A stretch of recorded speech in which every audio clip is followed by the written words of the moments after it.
My name is BenFlyingRetro, and I'm embarking on a quest to purchase every classic G.I. Joe comic from the original 80s and 90s Marvel run. Warning. Hunting down individual issues from every corner of the globe in whatever order the universe decides to give me. Join me and my pal Steve every week as we discuss my latest find. Welcome to Chasing Joe. Chasing Joe.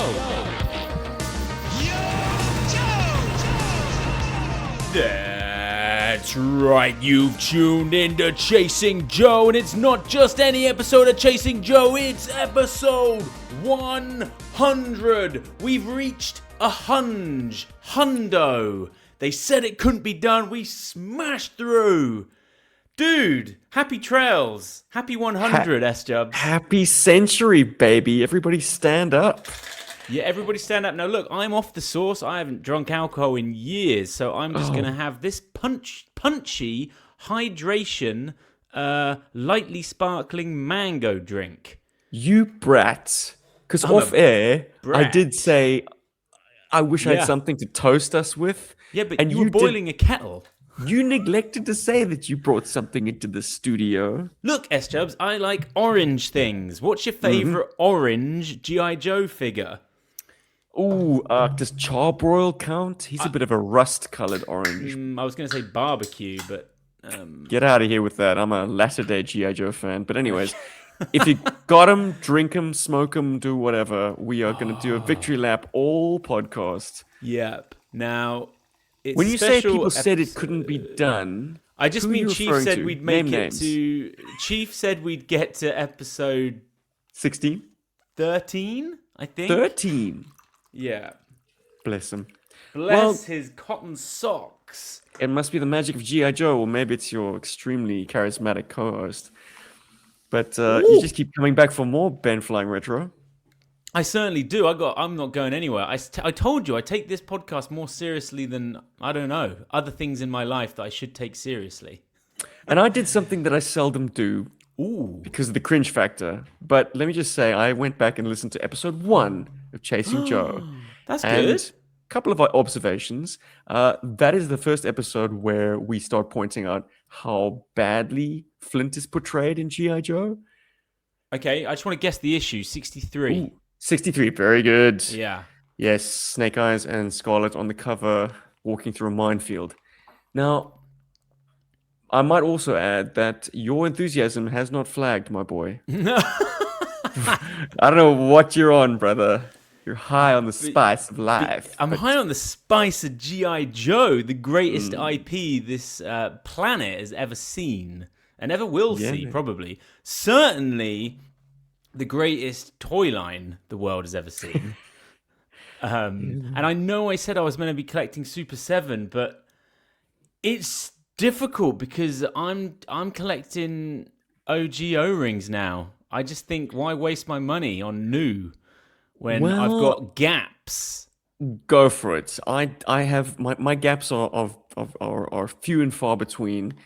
So Super 7 is now ringing my bell big time. And since somehow they pop up on Amazon every now and then, so free shipping, same day delivery, I've kind of binged the Super 7 a little bit. Jinx is an old pickup, but I've recently gotten Big Lob, got old Chucks, and today I got Falcon. So my rawhides are looking... Ooh, they're looking good. Cartoon. Yeah, they look great. It's time to do a rewatch of the movie, baby. Now that's funny you should put Jinx up there because I haven't replied yet, but Mark Funky Bunch of Talking Joe did send me some messages saying that some of the Super 7 was going cheap. Jinx is £10 right now.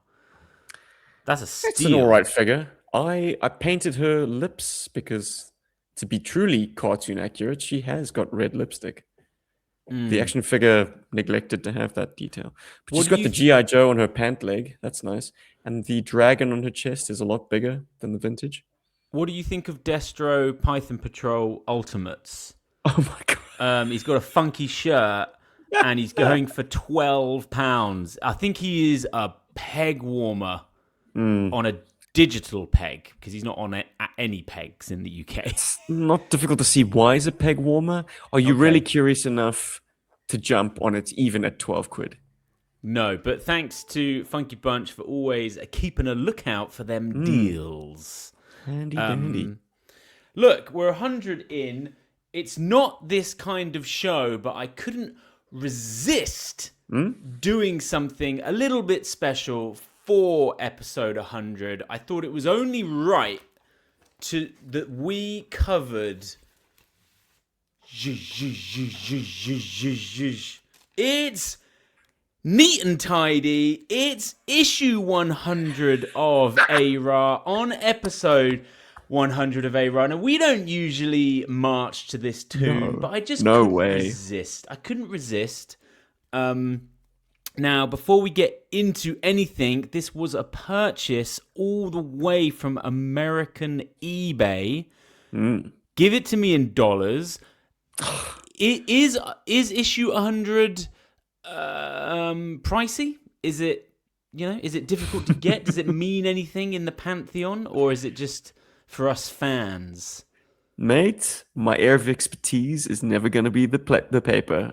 I made that statement very clear in episode 1, and it is equally true in episode 100. I don't know. Is issue 100 a valuable book? It's big. It's double-sized, isn't it? It's bumper. Yeah, it's double-sized. Hit me in dollars. So I think I was in Miami, and I ordered this to the hotel. Oh, very nice. Then I think you would have gotten it for a decent enough steal. I'm going to say like $17. $10. Oh, $10, little man. Yeah, that's good, isn't it? It's about £7. So running total is £408, $553, 36 donations, 100 episodes in. I'm doing well, man. I am doing well with this run.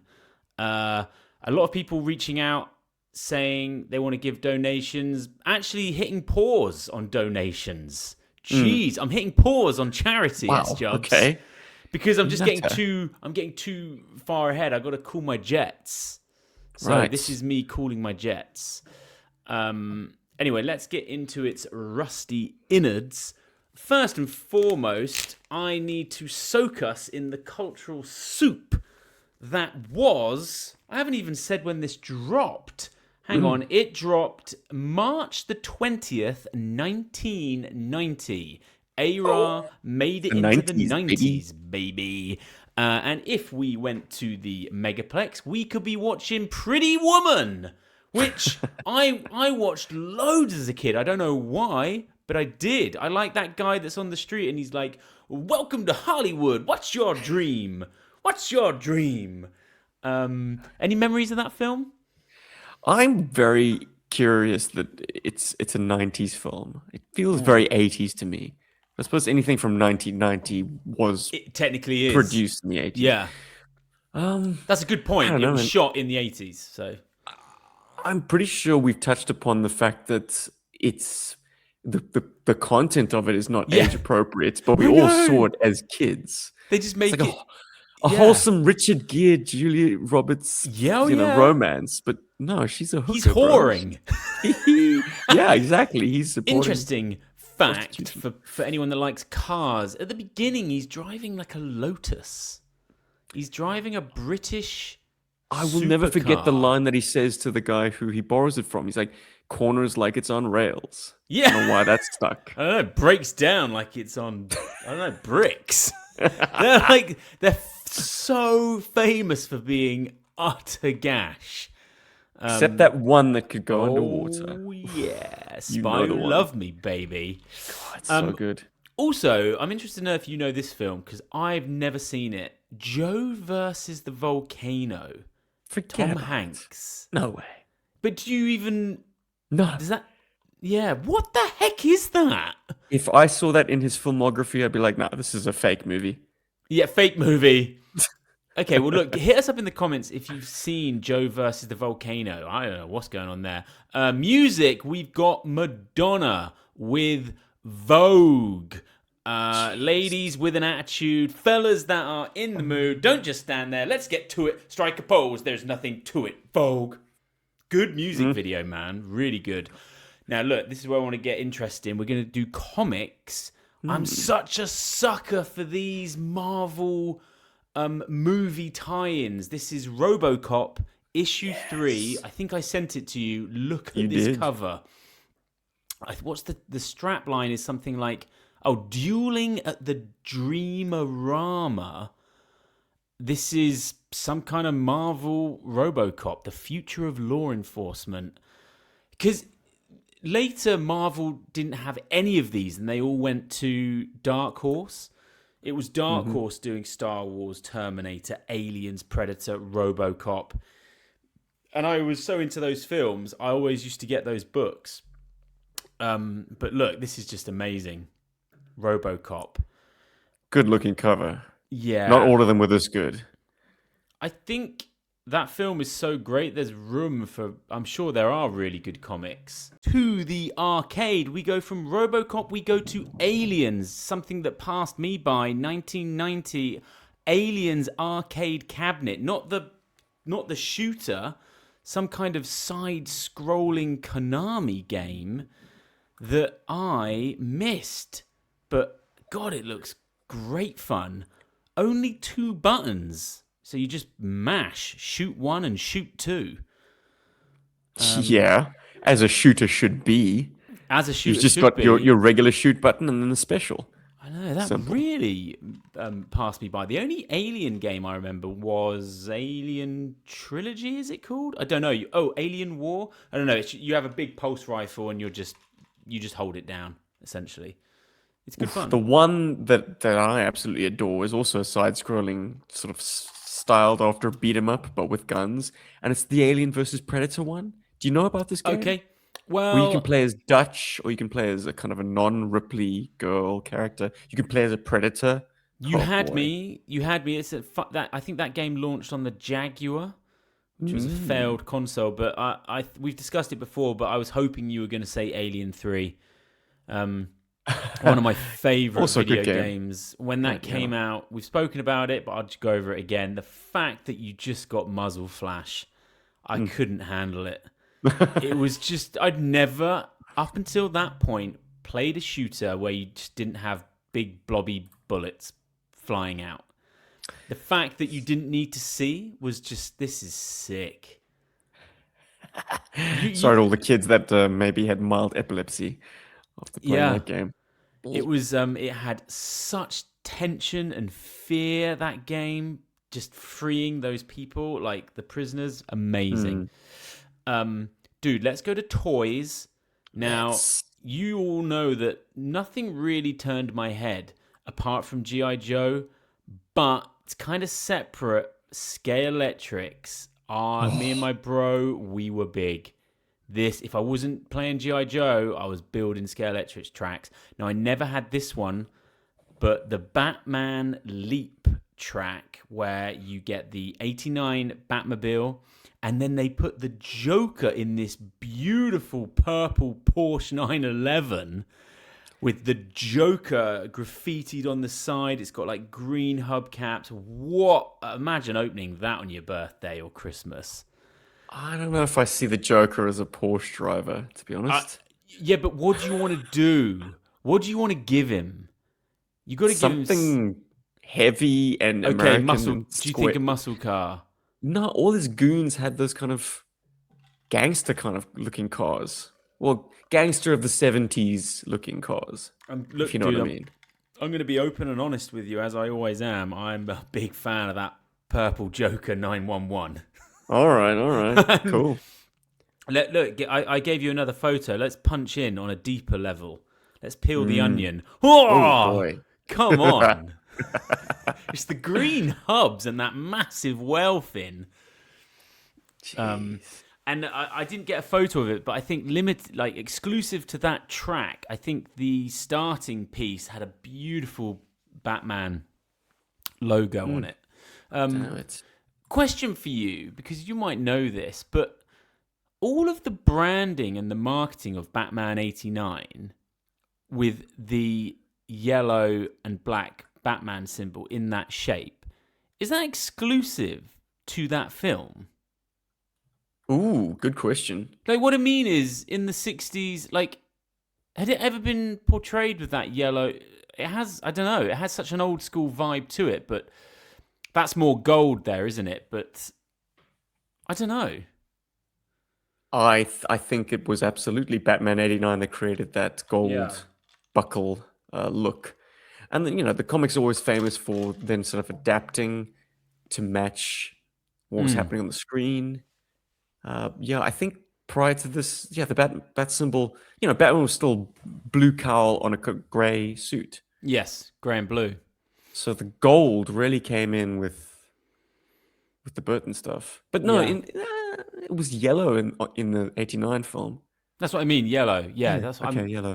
I didn't know if it was synonymous with the character before that, or they thought, hey, yellow works. I think yellow was on the page as well. Okay, fairs. That's what I was kind of reaching for. But look, we are soaked in this cultural soup. We're going to have to towel each other off and get into this comic. Now, I like to ask you this question every episode. Issue 100, obviously it means something because it's issue 100, but does it mean anything to you, my friend? When did you pick this up? When was it gifted to you? I know you don't have it with you. I still don't have 100 in my collection. Disgusting. I know. I mean... But Ben, here's the thing. Just like we are, going to blow through this milestone without necessarily making this... Well, I mean, every episode is a special episode, but we're not doing something outrageous like a live stream or I think Hammer's writing style also doesn't really pay attention to milestone numbers. We'll get into it with the actual kind of the events of this issue, but like he wasn't going to be blown off course by entering triple digits. No, the only this thing is very much a continuation of what happened before, and hands over to what comes next. And in that respect, I had issue 101, so I kind of knew about Millville, and I knew about what follows, and I knew about Snake Eyes and Scarlet being in a coma, etc. Okay. So these events are kind of familiar without even having read the issue. I freaking love this issue. Oh boy. Okay, here we go. To me, this is like up there with like how I want. I think maybe it's the tone. Whatever the vibe of this issue, I would be happy. That's like my ideal kind of A-Ra issue. Is it good because it is different, or is it good because it fits that same? It's so. I've got this in my notes. It's very Sunbowy, this issue. Oh, okay. Like this issue or the Millville stuff with Cobra is so kind of intro to a Sunbow film. In fact, the whole issue could easily be a film, I think. Let's just quickly chat about the cover because it's our second book in a row and it's pretty much the same cover. Cobra Commander on the front in his hooded garb. Here's my hooded Cobra Commander. I was just studying this guy and oh man, I do love him, but that strap is in the way of the Cobra symbol and it really bugs me. A bit too function and not form. Yeah, the way that the buckle is right in the middle of the circle just annoys me. But anyway, what do you think my favorite thing about this figure is? I'm going to give you a little hint. Ooh, there we go. The red stripe. Come on with that red stripe. Yes, and it's not in a paint deco and color that will easily rub off. No, I will say that the hip section is like twice as vibrant. And then there's obviously, I don't know if you probably can't really tell. Yeah, no, I can tell. It's sort of a drop and then off. There's a kind of a bit muted. Do we think the belt buckle is crying for a Cobra logo? But I mean, I guess that's the idea, but it's... It was the 90s. The paint schemes were getting less detailed and more vibrant. So maybe they would have gone in there with another hit if this if this figure was produced a decade earlier. Does he have too much neck? Because he is obviously a cloth. He's the hooded variant of Cobra Commander, so you're never going to get soft goods, but it would be nice not to see his neck. So for anyone listening to this, Ben is talking about the Talking Battle Commanders Cobra Commander from the 90s, and so it departs from the original rag face from 84. In that, it is just a molded head sculpt. Did you know that the hooded Cobra Commander 1984 and onwards, the sort of mail-in, is a separate sort of rubber piece? Wow. That is glued to a head post, neck post. How's that aged? The glue hasn't released on my 2 specimens. I have seen some, and it's kind of freaky. He just has this kind of conical like post onto which the Pac-Man ghost head is glued. But it does solve the problem of like too much neck. Because there is this sort of overhang of the mask. Whereas with the Talking Battle Commanders, it is, as I say, single molded piece, and as a result, you don't get that overhang. Like the mask is quite short. But look at the face sculpt. Look at the eyes and the eyebrows on this one. Unreal. Yes. I mean, definitely basically perfect. You are getting, considering intensity. how old this is, the paint on the eyes and the eyebrows is amazing. And you get a villain. You can see, I just think it's really bang on for Cobra Commander. Agreed. For a toy of this age, to have that deep, the face sculpt is amazing. And I say face sculpt because they do a good job of seeing that sort of skeletal. You can make out there's folds, there's creases. It kind of goes across his jaw. Like there's actually a lot more going on there than you maybe first think. Here's the problem. There's the back. Yeah, it's a shame. Offensive. But how often are you seeing Cobra Commander from the back? True. Anything? I'll tell you what, I've got something interesting to say about this cover. There is a panel within this book where he's basically doing this, but behind him you have the American flag. Now, I just think the juxtaposition, I think that would have been a really fun cover. But I guess they just couldn't do it. Being A-Rock, you can't put Cobra Commander in front of the Stars and Stripes. I think maybe there was less sensitivity around it back then. I'd like to think so. We're in hypersensitive times now. Yeah. Okay. There's been some backscaling. Hooded Cobra Commander is now a toy again, but for the longest time it wasn't. Yes, of course. Yes. Yeah. Not the longest time. It was. There's a moment in history where it was kind of a persona non grata, or a little bit too politically charged, perhaps. But yeah, now it's not a danger. No, it's not a hot button anymore. But still, putting him in front of an American flag. I know what I mean is I think it all of a sudden makes this an issue 100 visually. Right. People are like, what's going on here? I'm still confused as to how I should be feeling. Right. About Cobra Command inserting itself as a sort of pro-American. It's very it's un-American to not support Cobra. Oh, it's only in wording only. I mean, you're taking that quite literal. Cobra Commander is able to usher the townsfolk of Millville into the brainwashing centers not by force. They go willingly because they buy what he's selling. Dude, he's got free Cobra daycare. But he's looking like that, like a clan leader. Look, it's expensive. I tell you what, this is a tale as old as time. When you're looking to get votes, economy. You go in with free childcare, Cobra care, people will be... Oh, I've just spotted the sword, man. The sword with the hilt being Let me the bring Cobra. it up big style. Come on. That's so glorious. Here, give Destro a run for his money in the kind of regal stakes with this get-up. Damn it, man. Why do we not have the sword? In fact, know. I think there's a comic pack Cobra Commander that does have a sword and sheath to kind of evoke this. Could be I mistaken. fundamentally, I just like swords in action figures. Now, I don't care if they're Cobras or Joes. I just love it.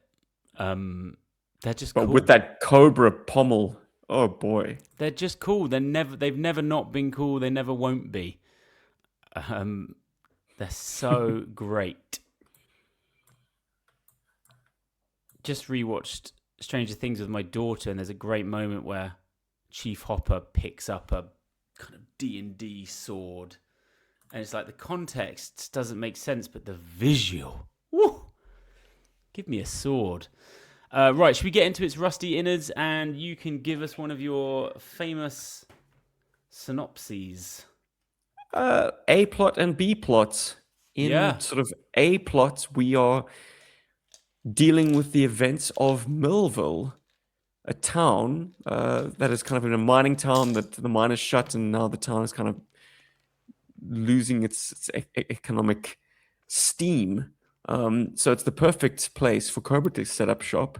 Cobra Commander lands with troops en masse and is able to convince the entire population, except for a few objectors, to willingly become brainwashed and make this into sort of zombified Cobra town. Yeah.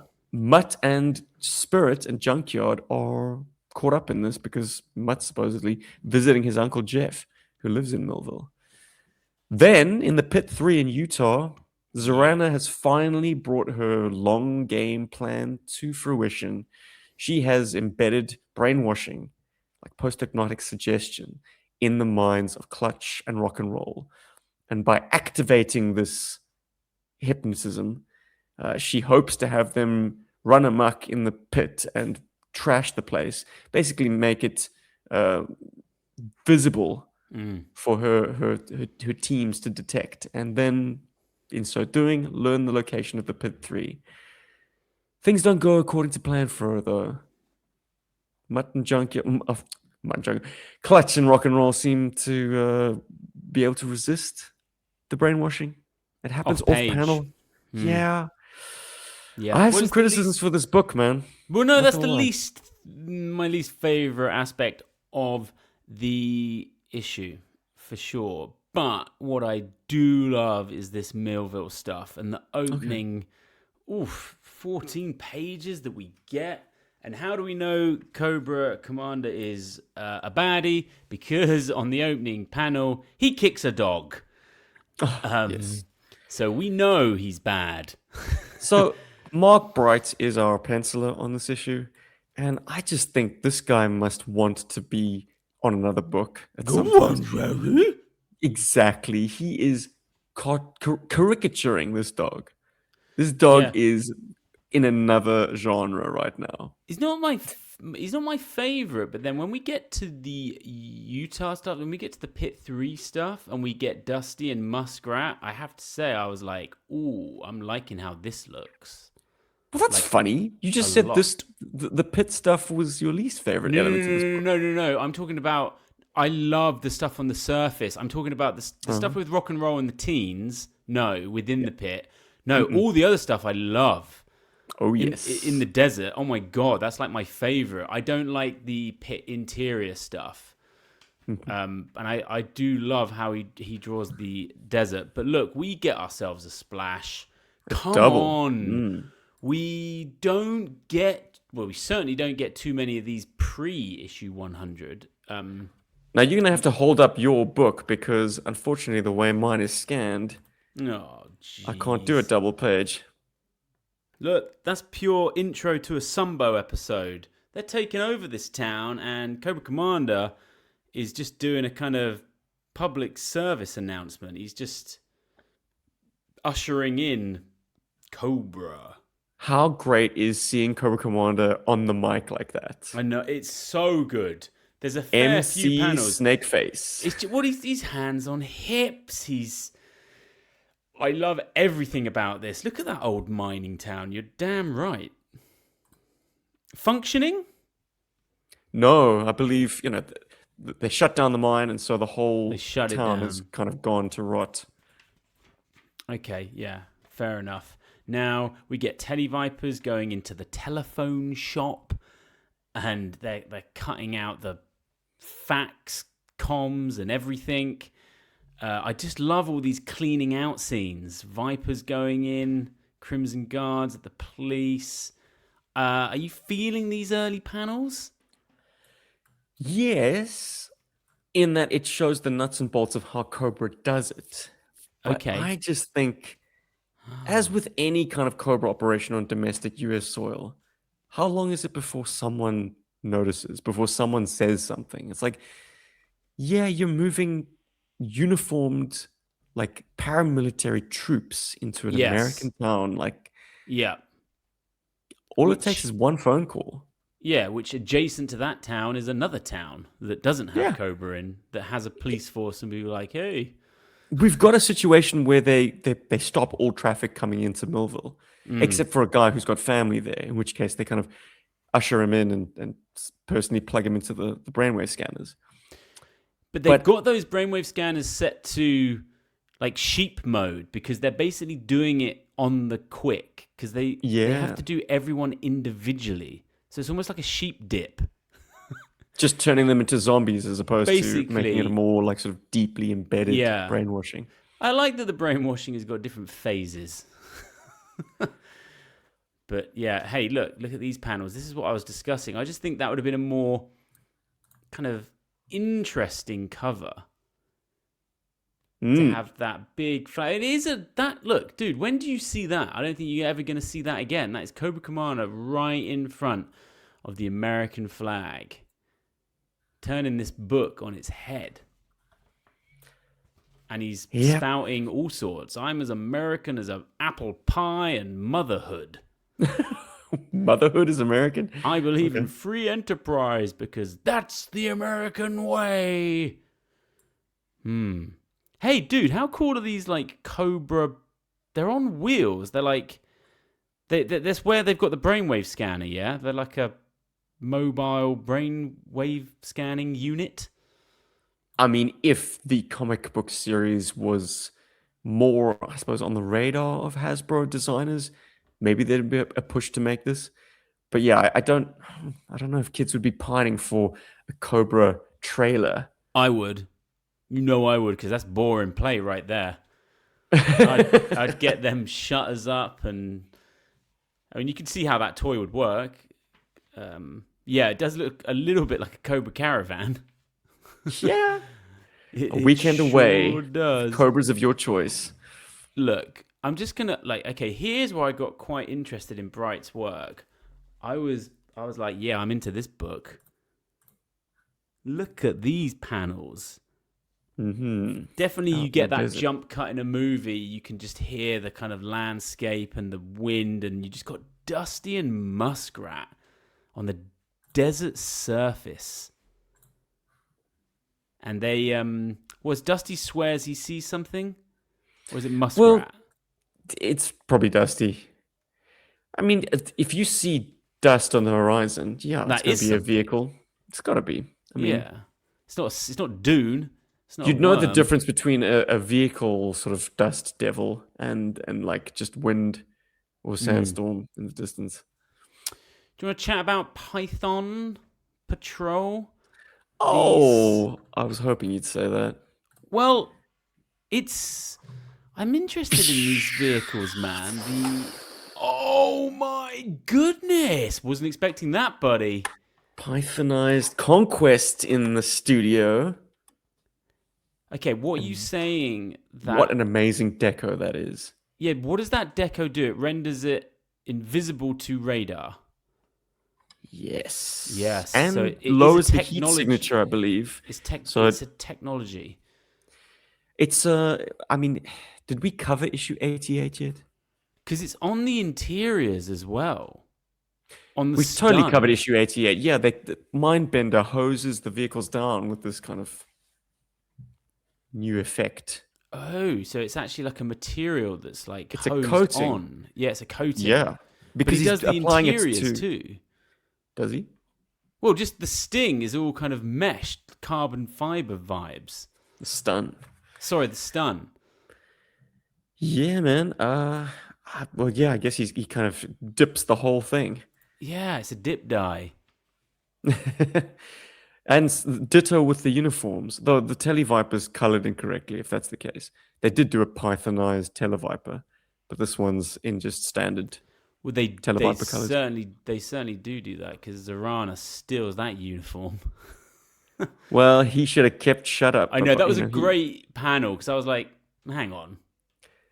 He's like, Yeah. oh, the only thing that's not radar resistant on this thing is you, Zorana. Like, paint yourself into a corner there, mate. Yeah, Dusty looks great in this issue. Agreed. Especially when he gets into the mean dog and he's just pointing, proper 90s panel there. But look, high detail levels, man.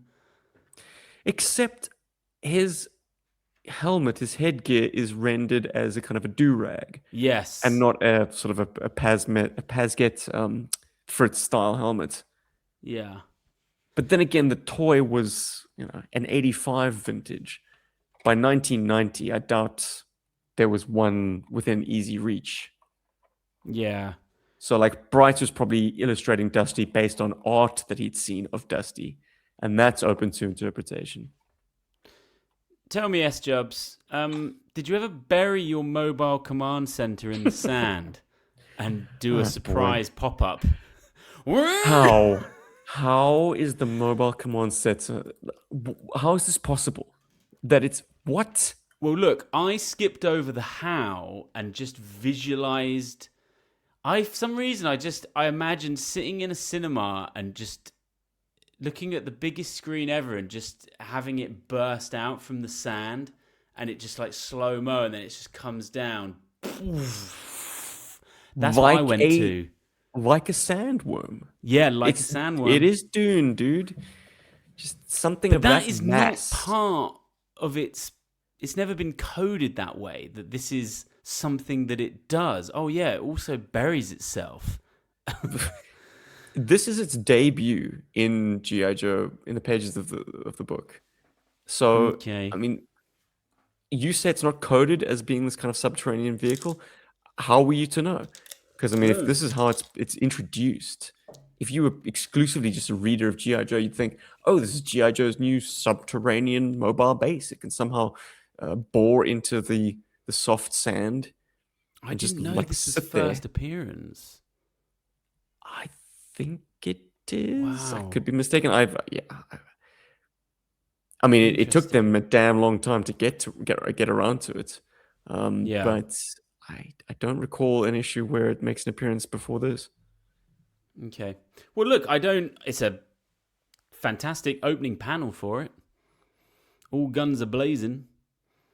And missiles are firing. Yeah. How those missiles are able to withstand being submerged in very loose, fine sand and then still be operable like that. I tell you what's happened here, S-Jubs. You did not lose yourself in this issue, my friend. You have been mired. You've got stuck. I'm reading it as a 40-something-year-old man. I think I would have had much more fun with it as a child. But that said, obviously this stuff in the desert has my full and undivided attention because of how many toys we're seeing playing with each other. Whereas the Millville stuff, Mutt and Spirits, they're able to commandeer a hiss too. That's pretty cool. Wait, my notes. Oh, gosh, this is some of my favorite stuff. The night sweep in Millville. When we cut back to them from this scene, so when night falls in the desert, we cut back and they're basically doing. Is that Hiss 2 they're in? What are they in? Yep, Hiss 2. Yeah. So they're just that idea of them just sweeping the town. So cool and a nice little con basically. the Spirit and Mutt have done here. This is a great scene. Fun little art error. So check out the cockpit of the Hiss 2. Who's behind the wheel? Yeah, what is that, dude? That's a Gyro Viper. His uniform is sick. It is I've sick. got that in my notes. Who is he?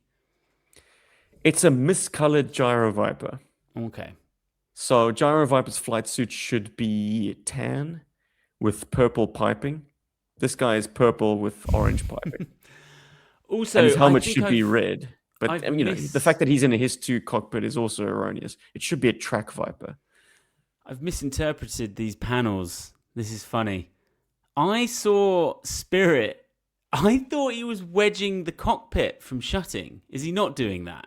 Is he hitting him on the Absolutely head? is doing it. Oh, he is. Oh, clonk. Sorry. That is right. Great, because I loved that he was doing that. That's good wedging. Yeah. But look, dude, anytime you get Joe's stealing a Cobra vehicle, that's fun. Crack. Yeah. Yeah, totally Return of the Jedi vibes. Yes, very Luke much so, sticks that actually. bone in the Rancor's mouth. Yeah. Look at that. Straight through the Viper's faceplate there. Yeah. Ouch. That's So gonna leave a mark. these lads, they actually do make it up to, what's his uncle called again? Jeff, Big Jeff, but it's too late.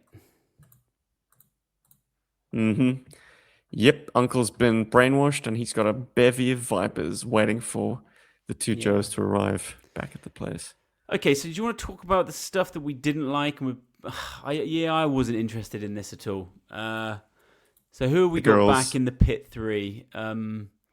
Rock and Roll and who's he with?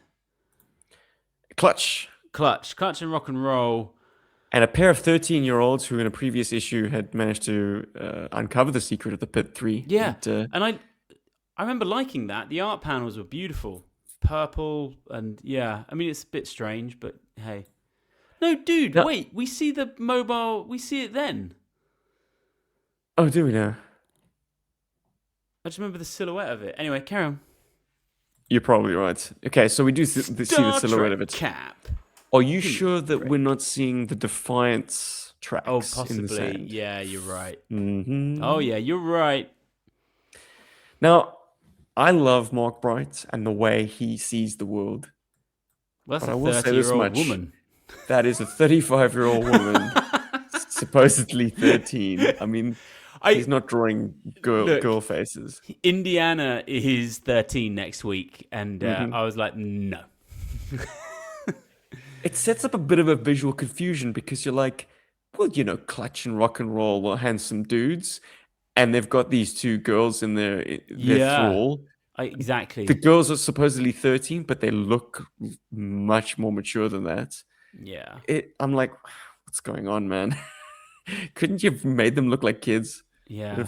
Instead of just being like small people, because they are, depicted like they're scaled down basically, without actually looking younger. Yeah. Yeah. Rock and Roll's just showing off his signature weapon. Oh boy. And he's pumped. Now, big science fiction reference here. You're science fiction fans, right? What's this? Think about what Ridley Scott. No. I think short of actually saying Ripley and the aliens, Rock and Roll sidesteps it, or it's probably a sort of Marvel legal decision. I see. Yeah, they say Ridley instead of Ripley.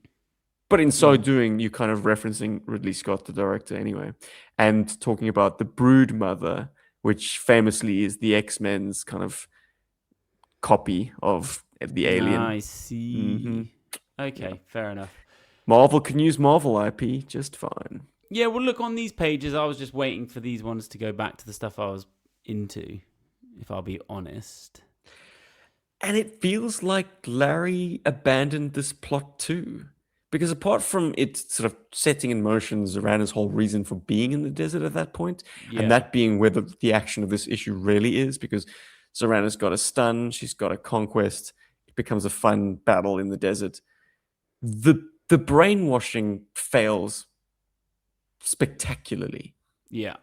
Like she's pumping the signal, which is able to penetrate even through the underground, protection, and it triggers their brainwashing. So they turn around and they've kind of become murderous.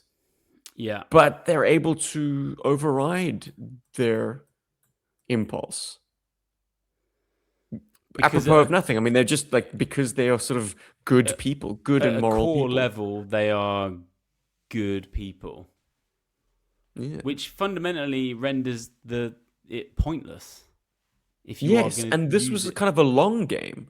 Yeah. Clutch and Rock and Roll were taken prisoner ages before this, several issues back. And we see them in captivity, and we see the process of their brainwashing. Mm-hmm. Dreadnoks kind of going into their mind palace and Yeah. smashing all the sort of good stuff and replacing it with evil stuff. But as I say, it resolves off panel, and Yeah. it's like Larry decided, you know what, forget that. Yeah. Well, look. Well, I think we're going to segue into that. Larry said, "Forget that," and in the letters page, there is a fascinating letter. Where is my issue? It's here in front of me. Larry basically does. He's not saying I'm making this. He's basically saying when he sits down and writes, he sometimes doesn't know how it's going to go. And with that storyline that you're talking about, yeah, he literally probably thought, do you know what? I'm not feeling this.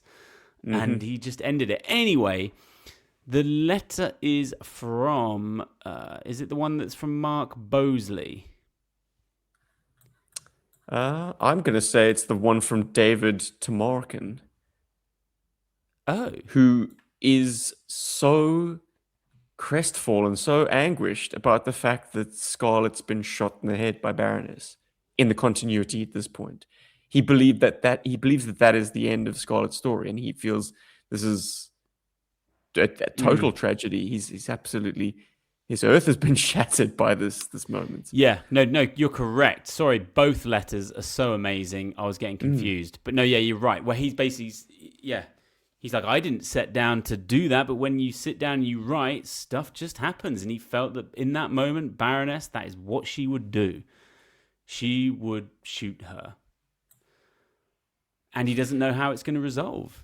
It puts things in perspective quite nicely, because we are reading this thing top down. We have the benefit and the curse of hindsight. But back in 1989, 1990, when this stuff was coming out month to month, and something like Scarlet getting shot in the head happens, you regard that with total seriousness and belief.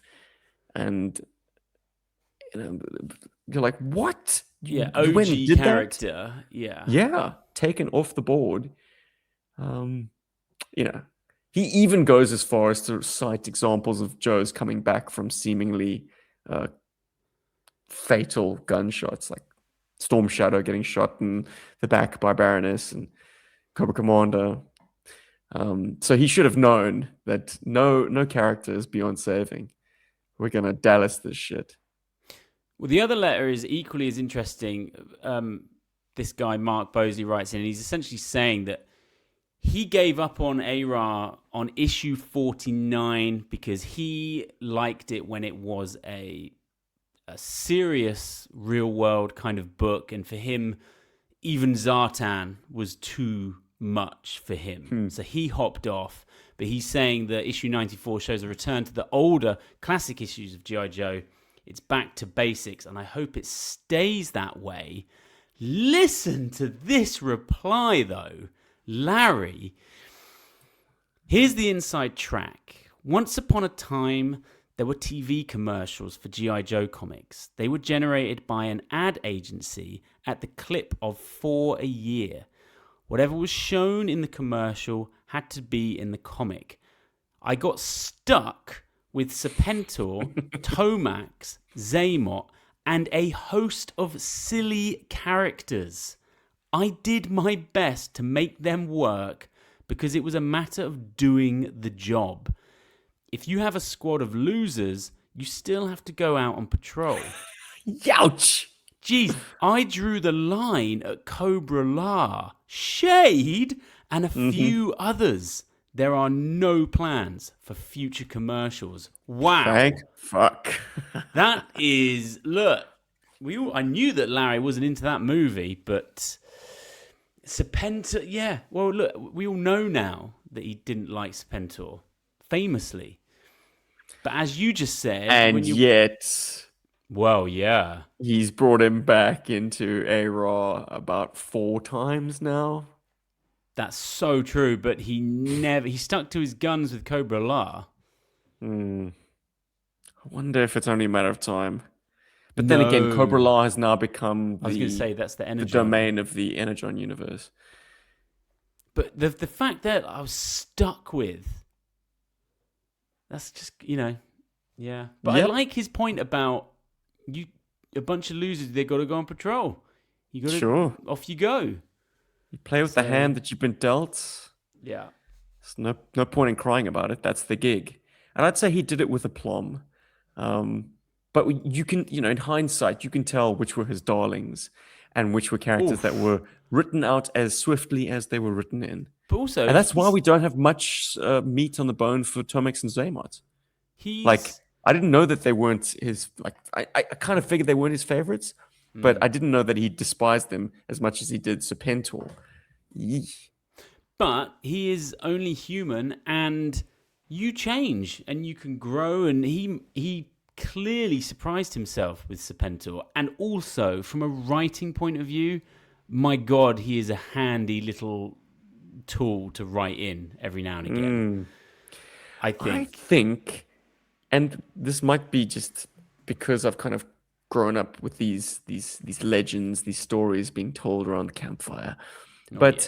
When Larry, because in the 80s they got lots of fan mail, sure, in the 90s, but he wasn't kind of comic book royalty at that stage. Like now he is invited to conventions, he makes appearances, maybe he's making few of them now that he's slowing down a bit. But he got no idea of how beloved his work was. The industry didn't show him much respect or much veneration. Yes. But now that he does conventions and is engulfed by G.I. Joe fans who absolutely love him, who've grown up with his work, whose entire mythology is based around the sort of headcanon that he created and provided, he's seeing the value in the Serpentors. He sees girls cosplaying and he's like, I'm going to write a character as popular as Snake Eyes for the girl cosplayers. And that's how we got Dawn Moreno. All of this stuff has kind of come full circle. He's now responsive to exactly how big G.I. Joe is in the generation that grew up on it. So this nice feedback loop. Nothing is off the table, I think, at this stage. Surely he gets a lot of sort of respect and interest from his peers now, just for being on a book and writing every issue of a 300 plus run. There are very few examples of someone being on the same book for as long as him. 300 plus, that's and being the sort of sole steward of it. Everyone else is just kind of guest of modern A-Rod. What are they on now? And how is that going? Because it must be a couple of years in now. I'm gonna say they're in the 330s. Are you still reading that? No, you stopped as well. Oh, you do? No, I check in, but I don't keep... But you don't cover it in an official capacity on your show, though, do you anymore? No. You used to talk about the issues. I'm not going to force my fellow G.I. Joe Berg co-hosts to read stuff. They were not into it at all, yeah. They didn't like it at all. Fairs. Yeah, okay. Right, notes. Any more notes on issue 100? I was super into it. I think you are less hot on this issue. Look, I don't know if you can understand this, but something about this issue is giving me massive Sumbo cartoon vibes.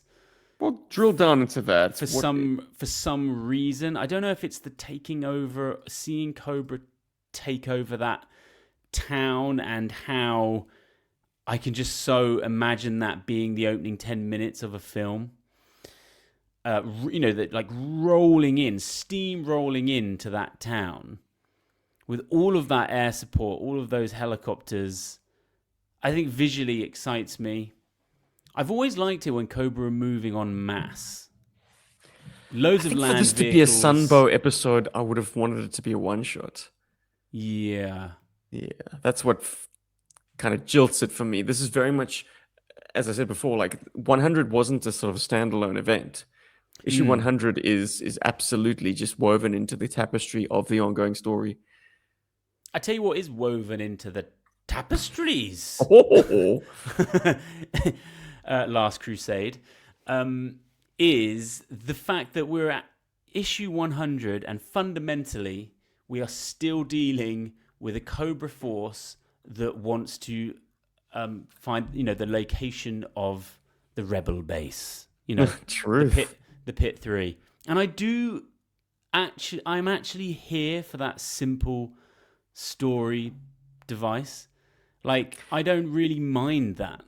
It goes both ways. Cobra is very, the chief thrust of this issue is them setting up a secret base right in domestic US territory. And and your beef is, it's not secret. Fair. But you're absolutely right. That trope is still being treaded out. Like creating a base that is secret right in your opponent's backyard. Cobra's trying to find out where Joe is. Joe's trying to find out where Cobra is. Play ensues. Goes round and round. Can you just can you just tick off the 3 pits for me quickly? Oh, okay. Geographically. So the chaplain's assistant. The first 2 are both in Staten Island. Okay. Because there was a rebuild of Pit 1 after Cobra blew it up. Okay. Well, I personally like Pit 3. Utah. Yeah, Johnny Utah. Mm-hmm. Something about the desert. Because I think the desert evokes like the vastness, like the vehicle pool, the size of the pit underground is limitless how big it could be. It just ticks the box of where you're going to have a G.I. Joe base. It sort of makes more military sense. It's got an Area 51 vibe to it.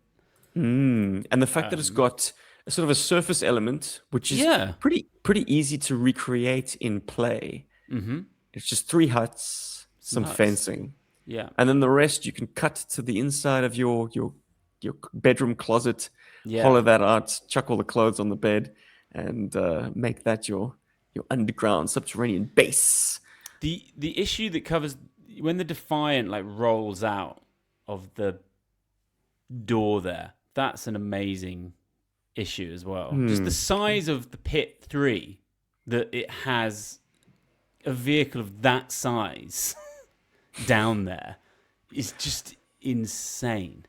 They must have some incredible earth boring equipment that we've never seen. Yeah, I think about that now, and I used to think about that. Like, it's so big down there. I think in later issues, like past the 155 mark, the pit is revealed to, or the Pit 3 is revealed to have been originally a G.I. Joe base. This is a pre-existing secret underground complex, which is actually far vaster than the G.I. Joe section of it.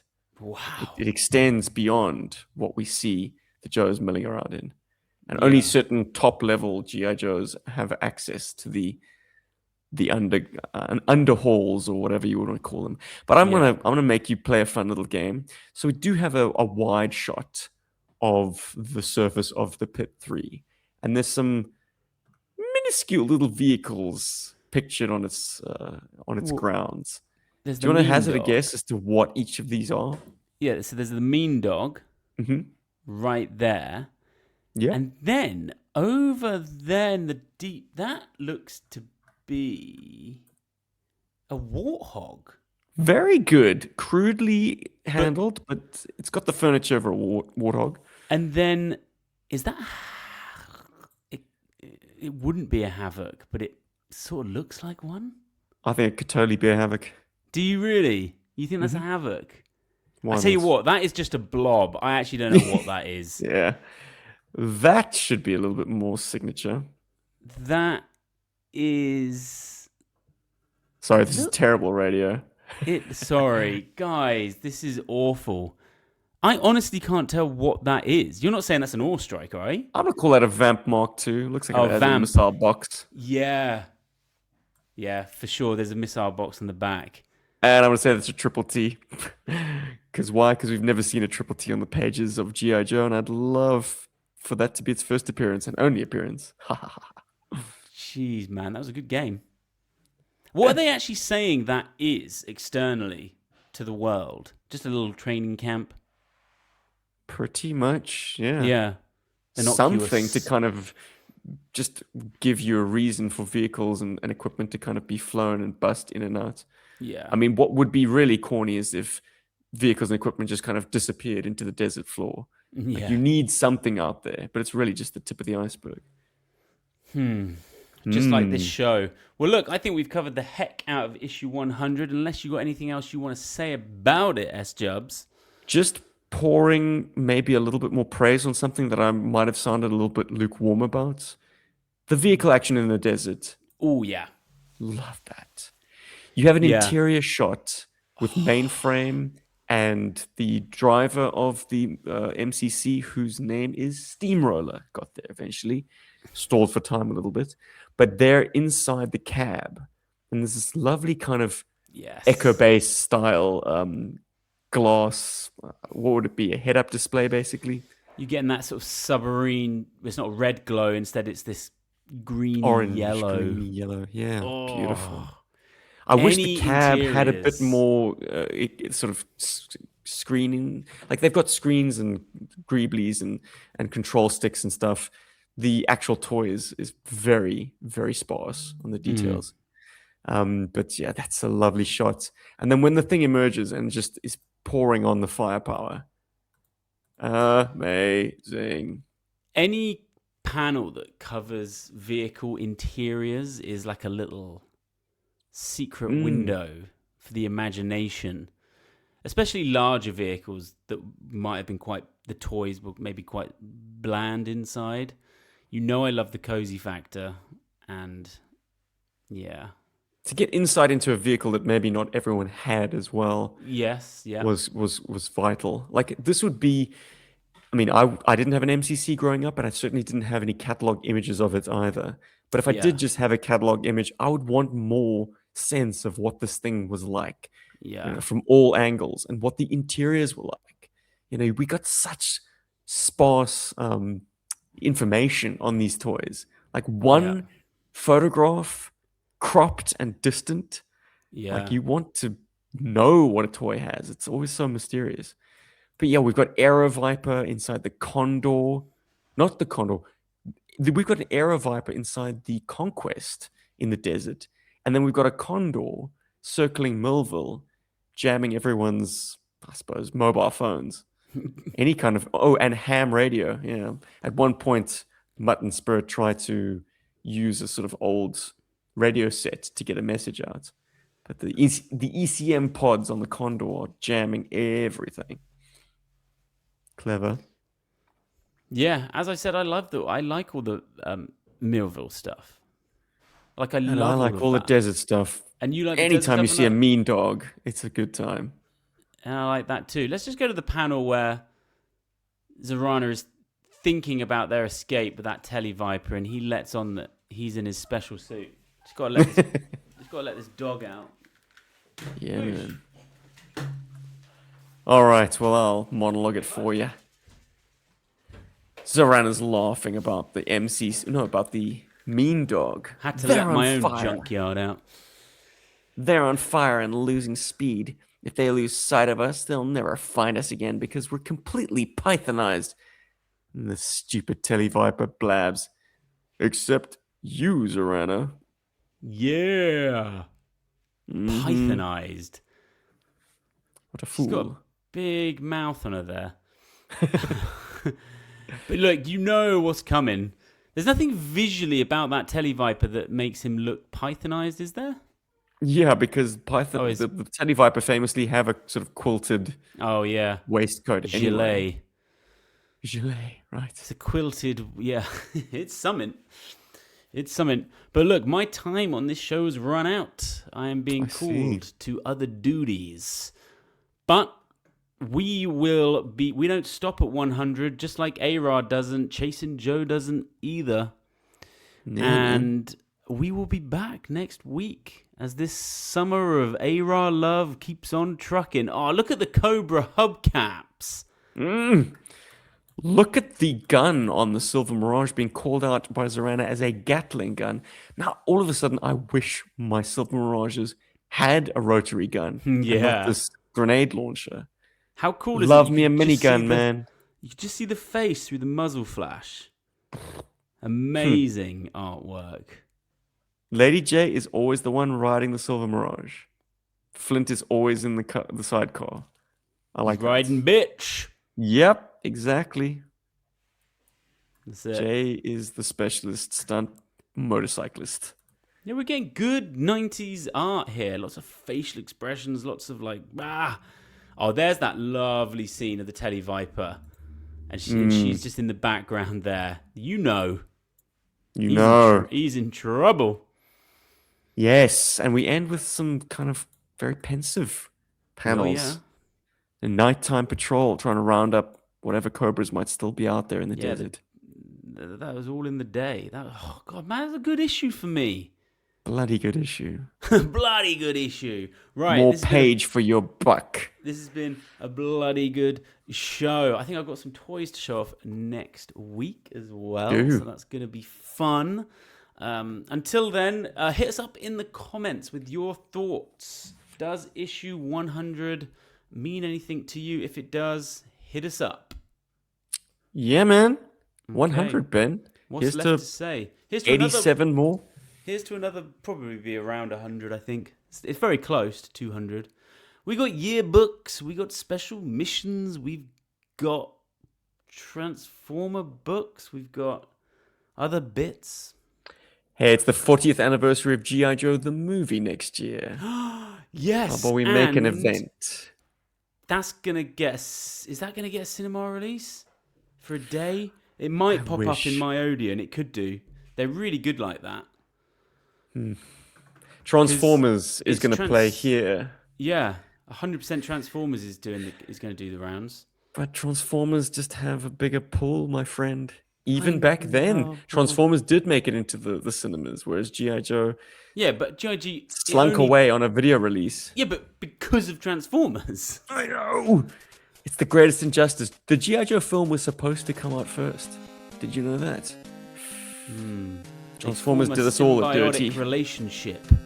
What happens to one will affect the other. You must understand this. It's wooden acting in the prequels, baby. Yous are gonna go to the boss nash. Yous are in big doo-doo. That's the prequels, all right. S-Jobs. Look. Gotta rinse that bad taste from my mouth. How am I gonna do that? Sorry.